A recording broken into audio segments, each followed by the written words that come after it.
make that. I bet even Slugworth would want to get his hands on this recipe.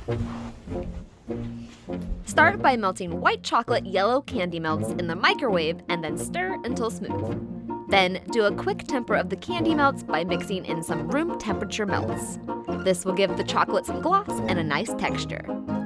Let the melted chocolate cool for a few minutes, then inflate a water balloon about halfway. It's important not to overinflate the balloon or it may pop when dipped into the melted chocolate. Gently squeeze and shape the balloon into a cylinder shape before dipping it into the chocolate. Rock the balloon side to side to create petals up the side of the balloon.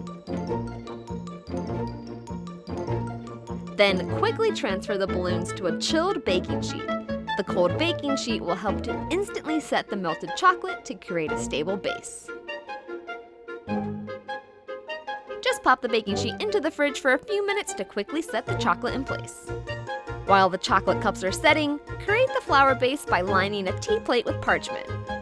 Dab a bit of melted chocolate onto the four corners of the parchment with a spoon, and then use the spoon to drag the chocolate into the center to create petals.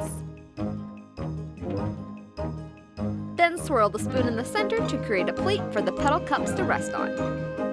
While the plate's set in the fridge, quickly make some handles with the remaining melted chocolate and pop those into the fridge to set as well. While the plate's set in the fridge, quickly make some handles with the remaining melted chocolate and pop those into the fridge to set as well. Finally, it's time to put everything together. Pop the balloons carefully with some scissors and remove any balloons stuck on the inside of the cup. If the bottom is missing, you can carefully dip the bottom of the cup into some more melted candies to fill in the hole.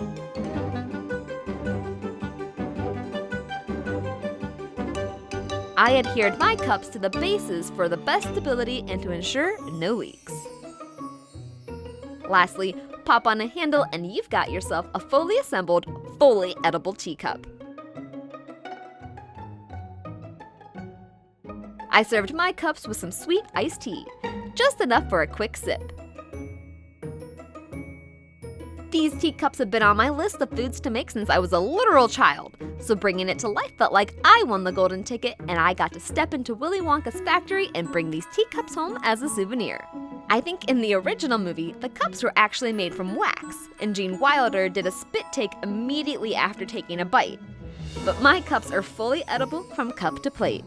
Just make sure you only serve very cold liquids in them, otherwise they may melt. What fictional feast should I make next? Let me know in the comments below. If you liked this recipe, don't forget to flip that sub button and ring the dinner bell so you can be notified of my latest recipes and foodie adventures that I post every week. Do you ever get hungry? You can find this recipe with ingredient amounts and step-by-step instructions over on thestarvingchefblog.com. I hope you all enjoyed, and I'll see you in the next episode.